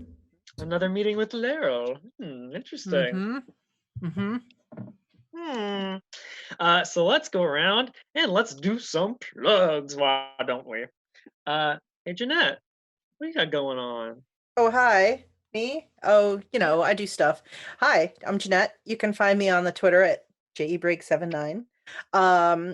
You can usually find me on Saturday evenings on Scotty's channel, and he'll talk about the show later, but tonight I have something, so I won't be there. I hope they're okay tonight.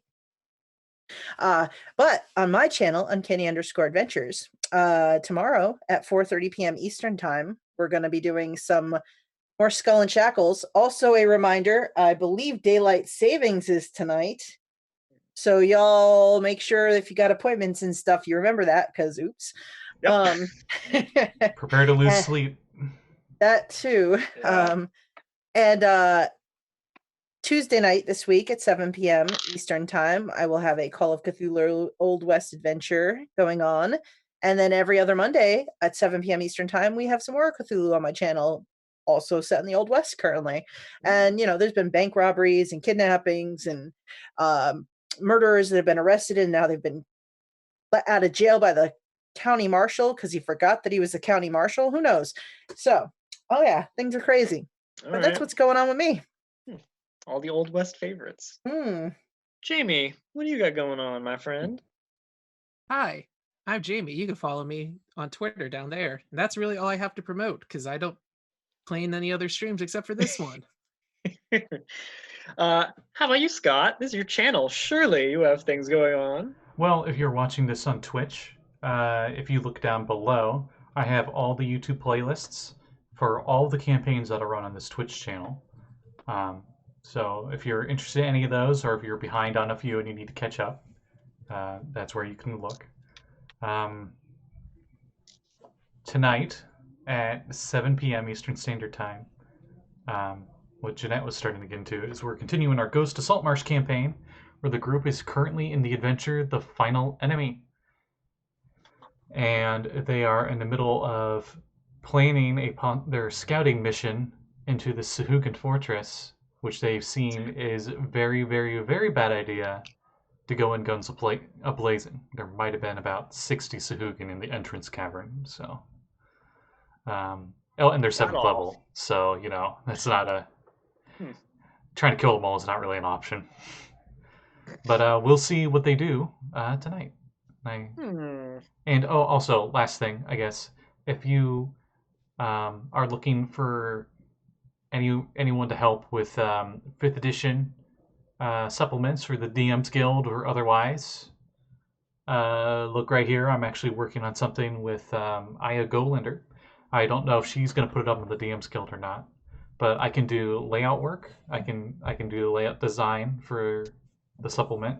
I can even do some of the artwork, work on the mechanics, whatever you need. Just send me a DM on Twitter, and we'll see what we can do.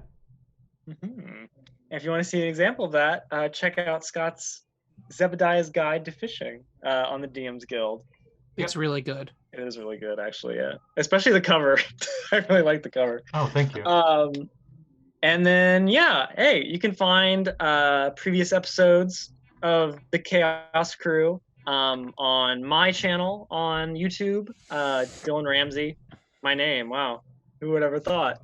As well as Sean McGovern's channel, Sean McG, where you can find our Dragon Heist and some Dungeons of the Mad Mage and Acquisition Incorporated stuff. And yeah, hey, if you want to catch up with stuff like that, let's freaking do it. And then, sorry for technical difficulties earlier. Things happen. But we will see you next Saturday, everyone, for whatever may happen. Bye-bye.